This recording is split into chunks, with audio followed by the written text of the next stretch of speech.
Agora são 5h08. Aqui com a gente no estúdio, hoje no estúdio, o biólogo professor Edris Queiroz, que trouxe uma coruja, professor. Boa tarde, muito obrigado pela sua visita, viu? Boa tarde, Thiago. Boa tarde, Madalena. É um prazer sempre estar aqui, né, e falar com os ouvintes. Gostou de conhecer o estúdio? Nossa, maravilhoso, né? Fiquei muito encantado. E a Sarinha veio fazer uma participação especial aqui Sara, hoje. o nome dela? A Sara, isso. Eu morro de medo de coruja, na verdade. Mas a Sara, ela tá atrás do micro... mas não dá para levantar, tem que pôr o microfone um pouquinho mais para lá. Na verdade, você trouxe uma coruja aqui, que é sua coruja de estimação. Isso, Madalena. É assim, a Sara é uma coruja nascida em cativeiro, né? Até para falar para o pessoal que está escutando a gente, assim, são animais legalizados pelo IBAMA. Existe um criadouro que é responsável só pela criação de corujas para pet. E a Sara é uma coruja suindara, conhecida também como coruja da igreja, né? Então é um bicho muito legal e as pessoas gostam de ter esses animais como bicho de estimação. E assim, como você, milhares de pessoas morrem de medo de corujas, né? Porque existem várias crenças que esses animais são animais do mal, né? Na Idade Média eles eram relacionados com a bruxaria. Então lembra que todo mago, toda bruxa tinha uma coruja. Então isso foi sendo trazido pra gente e as pessoas acabaram morrendo de medo das corujas, né? Mas, ô Edris, coruja é um bicho que come cobra. Edris? Edris, não é assim uma coisa infundada. Um bicho que come cobra, ele é perigoso.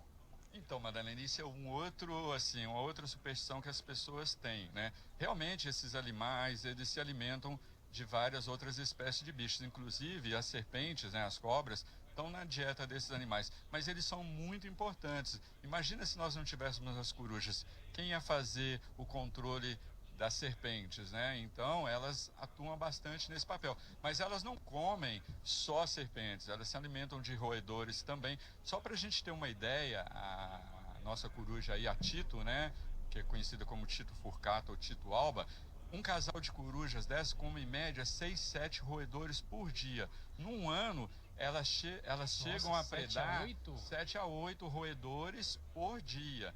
Então, durante um ano, elas chegam a comer em média de 4 a 5 mil roedores. Mas você tem que dar, 7 ratos para ela vivos por dia, Edris? Não, Madalena, eu tô falando, isso é na natureza. Ah, bom. Tá? Não, em cativeiro também, no treinamento, né? Nós treinamos ela para voar, né? Então, a alimentação dela é um pouco mais variada. Então, a gente alimenta com roedores também, ratinhos pequenos, né, que nós criamos lá no nosso biotério, mas ela também come uma dieta variada. A gente cria pintinhos, né, filhotes de codorna, então ela come também. E às vezes a pessoa que tem esse bichinho e não quer dar esse tipo de alimento, ela pode completar ou suplementar com filezinhos de frango. Às vezes a pessoa não quer dar um roedor, um animal vivo, um animal morto, né? Então ela pode cortar filés de frango, filés de bife também, só que ela precisa suplementar com alimentação passada por um médico veterinário, né? Agora, o que a gente tem que pensar assim, é legal ter uma coruja em casa? É isso que eu tô falando, porque você é biólogo, né, Edris? Você entende pra caramba. Com os seres humanos, elas atacam os seres humanos, não atacam? Acho que é interessante explicar isso. Então, o que a gente tem que pensar assim, em primeiro lugar, eu quero ter uma coruja como animal de estimação. Eu não recomendo, tá? Primeiro porque é um animal muito difícil de cuidar. Primeiro você tem que criar os ratinhos, né? Ou as codornas. Tem que ter uma atenção especial todos os dias com esses animais. E são animais que tem muita gente que tem e tem dentro de casa. É um animal que gosta de voar.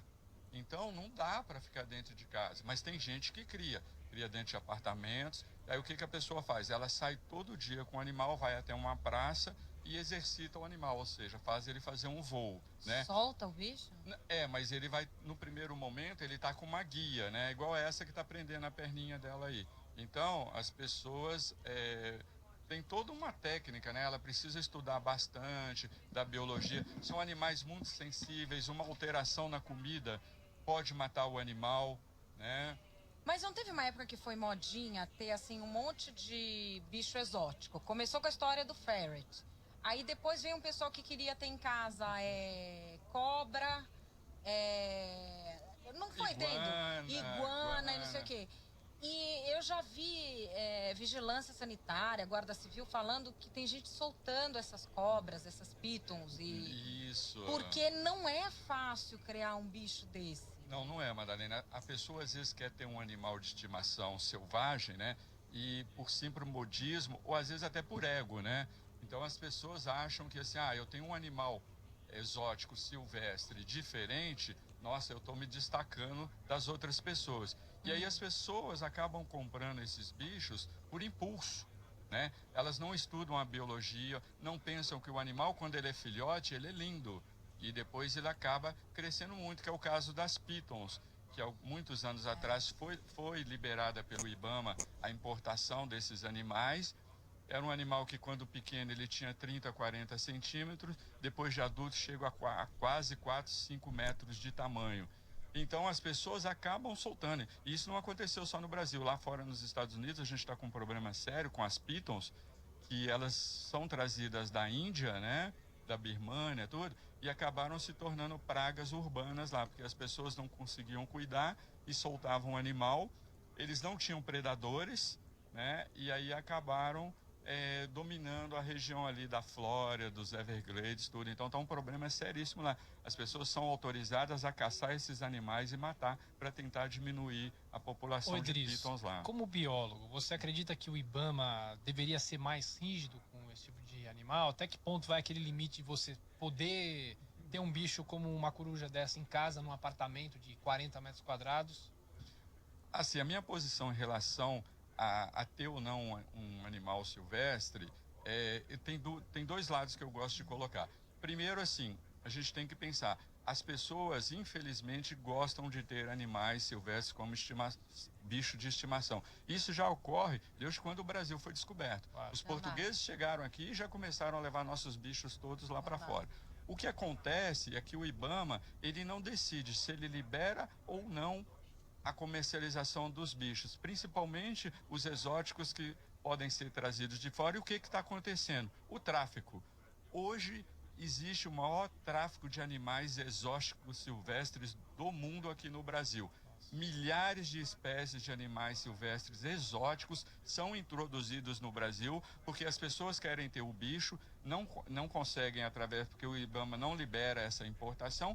E aí as pessoas trazem pelo Uruguai, pelo Paraguai, pela Argentina, pela Venezuela, pela Bolívia, e os bichos estão entrando aqui no Brasil. É só a gente entrar na internet, colocar numa página lá no Facebook, você vai ver milhares de animais silvestres exóticos, né? Macaco, que agora tem o... jacaré, serpentes, core snake, aquele ouriço pigmeu, pogona, que são largatos africanos.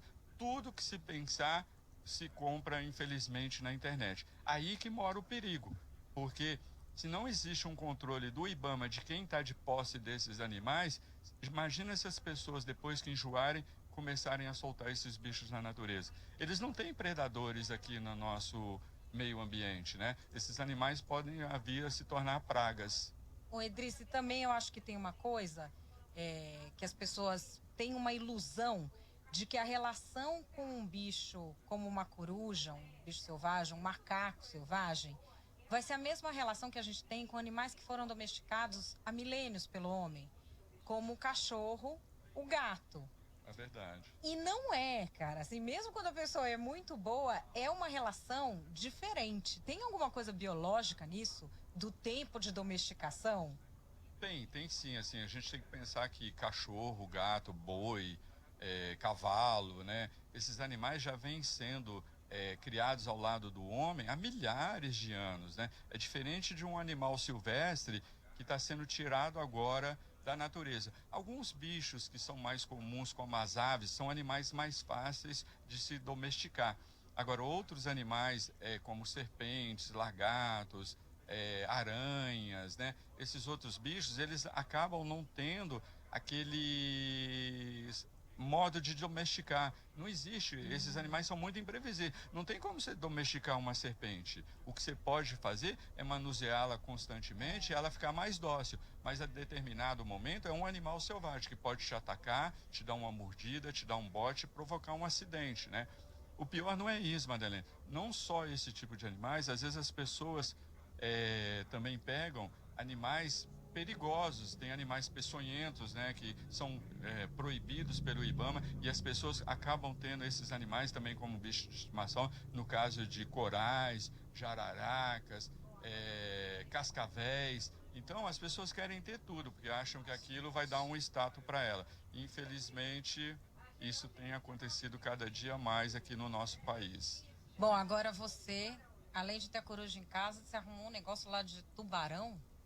Ah, é verdade, não é que eu achei que a gente ia falar o quê? De Kinguio, né? Lebiste. Não, é tubarão o negócio. Eu acho interessante você falar disso, porque você tem um instituto, que é o IBIM, que recebeu uma autorização de licença para fazer esse trabalho com os tubarões. Como é que é isso? Isso, então, Tiago, é assim, o IBIM, né, que é o Instituto de Biologia Marinha e Meio Ambiente, nós estamos sediados no litoral sul de São Paulo, né, na cidade de Peruíbe, e a nossa missão lá é trabalhar com a conservação dos animais marinhos. E a questão de 2 meses atrás, nós obtivemos uma licença do ICMBio, do Ministério do Meio Ambiente, para um projeto de tartarugas marinhas. A gente já tinha comentado desse projeto aqui no programa. E nós estamos há muito tempo batalhando um projeto para cuidar dos tubarões, né? De fazer a preservação e a conservação dessas espécies que estão muito ameaçadas. Muitas espécies de tubarões correm um sério risco de extinção. E a gente só tem que pensar assim, os tubarões, eles estão no topo da cadeia alimentar, principalmente nos oceanos, claro. E é muito importante a preservação deles. E só para a gente saber, Ô, Edris, Peruíbe... por quê? Explica esse negócio aí. Porque o tubarão, ele come a gente quando a gente vai no mar. Não, o tubarão não come. Você pode Não, entrar tranquila no mar. Lembra daquele ataque do Mick Fanning lá que a gente falou aqui? Aquilo lá foi um incidente, assim, que o tubarão foi lá só como curiosidade. Esses bichos não atacam o ser humano. Só para a gente ter uma ideia, eu falo isso sempre, de os ataques de tubarão que podem levar a óbito durante um ano não chegam a ser a 10. É muito baixo. É mais fácil um avião cair em cima de você do que você morrer de um ataque de um tubarão. Mas você falou assim, que quem está no topo da cadeia alimentar tem que ser preservado. Isso. Se ele está no topo, ele não come mais bicho, então se ele morrer não sobra mais bicho vivo? Não, então, mas a gente tem... Explica para nós, você que é professor. Vamos pensar assim na importância da cadeia alimentar. Então, os tubarões, por que eles estão no topo da cadeia alimentar? Eles são considerados lixeiros dos oceanos, ou seja, esses bichos comem de tudo. Tudo que se pensar, tubarão come. Eu já abri tubarão e encontrei placa de carro dentro, né? Esses bichos, placa de carro, aliás, pedaço de pneu. Tem até no filme Tubarão do Spielberg, lembra disso? Tem, eles verdade. abriram um tubarão e tiraram uma chapa de carro. É verdade. Ah, é verdade. Então, e tem mesmo. E assim, esses animais, eles estão no topo da cadeia alimentar. E qual a importância dele? Por exemplo, qual outro bicho muito grande que nós temos nos oceanos? Baleia. Isso, as baleias. As baleias são filtradores. Então, elas se alimentam das algas. E as algas são as responsáveis pela produção de oxigênio. Então, do planeta, 70% do oxigênio que nós respiramos no planeta é produzido nos oceanos pelas algas marinhas. Né? Então, a gente tem que pensar nisso. Quem se alimenta das algas são as baleias. Então, imagina, quem que come baleia? O tubarão. Só os tubarões que comem as baleias. Sim. Então, fora o homem, né? O homem é o outro predador das baleias. Só que o tubarão ele tem um papel muito maior nesse aspecto aí. Então, o que acontece? Se a gente eliminar os tubarões, as baleias vão se reproduzir demais. E elas vão se alimentar demais das algas. Então, elas vão provocar um desequilíbrio, a produção de oxigênio no planeta pode diminuir e nós vamos sofrer todas as consequências, inclusive os outros animais marinhos que precisam do oxigênio para sobreviver. É uma cadeia, são várias coisas acontecendo simultaneamente, Maria. No litoral do Brasil, existe um mapeamento dos tubarões, quais são os que apresentam realmente riscos para as pessoas? É mais lá na Praia de Boa Viagem, que a gente sempre ouve falar, né? Então, a gente, casos, né, isso, a gente sempre pensa, né, que assim, quando a gente pensa em tubarões, a gente liga ao aspecto de acidentes, né? Então, o maior índice de acidentes que nós temos registrados hoje no país realmente acontece lá na região Nordeste, principalmente na região de Pernambuco, ali nos limites da Boa Viagem, né? daquelas praias ali, porque ali tem um canal que foi aterrado pelo homem, né? Era um local de desova de tubarões. Os tubarões era uma área que os tubarões entravam para dentro do canal para se alimentar, para se reproduzir, e o homem foi lá e aterrou esse canal, construiu o porto de Suape, tirando toda a dinâmica que existia naturalmente. Aí os tubarões, hoje, para entrar, para migrar, para desovar, eles procuram outros caminhos, onde eles dão de cara com os surfistas nas praias. E tem uma espécie que ocorre ali, que é o tubarão cabeça chata e o tubarão tigre, que são animais que realmente são animais mais ferozes que acabam provocando acidente. Mas é um acidente assim, ele, para saber qual que é a presa, ele vai lá e morde. Então, quando ele vê que é carne humana, eles não têm gosto. Mas a mordida de um tubarão pode ser fatal. Então, a partir de quando ele mordeu, aí às vezes a pessoa morre por hemorragia, né? Não, porque uma mordida de tubarão, para a pessoa escapar com vida, às vezes mesmo pegando, né, na perna, em algum, morre mesmo. Morre porque às vezes ela corta uma veia ali, né, a veia femoral, claro. que é uma veia importante que está ali presente e tal. Então às vezes não dá tempo de socorrer a pessoa, né? Então a importância de a gente salvar esses bichos está aí nessa relação. Então, lá em Peruíbe, o que nós estamos fazendo? Esse projeto, só para vocês entenderem, assim, Peruíbe é considerada a cidade dos tubarões aqui no litoral de São Paulo. Tanto que o nome Peruíbe vem do nome tupi-guarani, que significa cidade dos tubarões. Né? Peruíbe tem essa relação. Tem tubarão em Peruíbe? Muito tubarão. É? Lá é uma área... Nunca mais o Thiago Então, vai. Lá é uma área... A Sara tá Thiago. falando aqui no microfone, Ela na tá coruja. mexendo no microfone. Tá, então... Peruíbe é uma área de ocorrência de tubarões, principalmente jovens, porque assim, a gente tem alguns rios ali que banham a costa e são locais de berçário, onde as fêmeas usam para fazer a desova. E os filhotes também, depois que eles nascem, eles acabam ficando ali durante a fase de jovens se alimentando. Então a gente tem uma incidência muito grande. Mas o projeto visa isso, o projeto. É identificar e estudar as espécies que ocorrem no litoral sul de São Paulo. Nós não temos um levantamento completo de todas as espécies que ocorrem lá. E a gente só consegue conservar quando a gente identifica e faz campanha com os pescadores locais. E é isso que a gente está buscando lá agora. Ô, Madeleine, a coruja tá te encarando aí? Esse? Não, ela tá querendo olhar tudo que tem no estúdio, luzes. É muito engraçado, né? Por que ela fica mexendo a cabeça assim? Então, o que é isso? Isso é uma curiosidade mesmo, tá? Quando ela quer chamar atenção, tal, ele tem esse movimento. Uma coisa legal nas corujas, eu não sei se você sabe que ela tem a capacidade de girar o pescoço até 270 graus? É, coruja é um bicho que parece o Exorcista. Sabe a menina do Exorcista? É verdade. Ó, parece a menina do Exorcista, come cobra. Aí vocês falam, não, ela é boazinha, pega ela aí, tá tudo de boa. Legal. Legal. E assim, ela consegue girar, né, quase 270 graus para a direita ou para a esquerda. E agora, para cima e para baixo, ela gira 180 graus. Então é um animal que assim, ele tem uma visão total, né? Ele tem ele consegue É um animal de vasculhar. caça, É um né? animal de caça, é uma ave rapinante, né? A coruja pertence ao grupo das aves de rapina, que é composto também pelos falcões, pelos gaviões, pelos urubus, né? Então é um animal rapinante, ou seja, ela mergulha para caçar, né? É um animal que enxerga super bem, 100 vezes mais do que o ser humano. 100 né? vezes? 100 vezes mais do que o ser humano. Então, na Nossa, escuridão, assim, Sara. total, ela até 10 metros de altura, ela tem a capacidade de distinguir a presa lá embaixo. Outra coisa muito legal é que elas escutam muito bem, né? Elas têm em volta dos olhos, assim, no caso da Sarinha, que está com sono aí agora, né? Ela tem em volta desse formato de maçã, ela tem um monte de células percorrendo todo o rostinho dela, que capta a vibração do som e manda para as orelhas dela, que a gente não consegue ver, que é um buraquinho que tem aí do lado dos olhos, né? Quantas horas por dia ela dorme?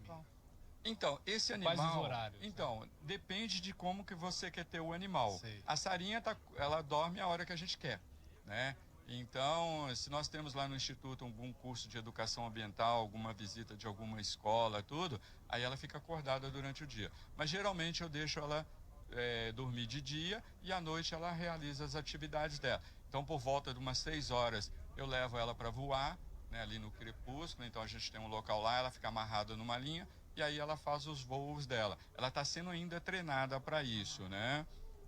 E durante o dia ela dorme numa boa, tá? Mas ela, por ser uma coruja, né, por ser uma ave noturna, ela tem preferência de à noite ficar acordada. Então ela tem um quartinho lá no instituto e à noite a gente deixa ela lá solta. Então, quando acorda, tá a maior festa, né? Ó, tem aqui um monte de gente mandando mensagem pra gente. Você já sabe, se você quer saber alguma coisa sobre animais, se você tem alguma dúvida, recebeu aí corrente da internet, você não sabe se é verdade, manda que o professor Edris responde aqui no Rádio Atividade. Professor Edris, muito obrigada por ter vindo aqui, por ter trazido a Sara, que é a coisa mais linda. Obrigado pela Não, sua eu que atenção. agradeço, né? Agradeço os ouvintes aí também. E peço para o pessoal, assim, quer ter um animal como bicho de estimação, quer ter um animal como pet, procure um criadouro legalizado pelo IBAMA, procure uma loja legalizada pelo IBAMA, né? Que aí sim você está adquirindo um animal legal, né? Então evite o tráfico, porque aí você está prejudicando a natureza, né? Hoje já se tem muitos criadouros legalizados que podem vender esses animais aí que você quer ter como bicho de estimação. Edris, valeu. Valeu, Beijo. valeu. Obrigado. São 5h29 aqui no Rádio Atividade. A Rádio do Brasil. Pense em um aplicativo de rádio que transmite os programas na tela do seu celular.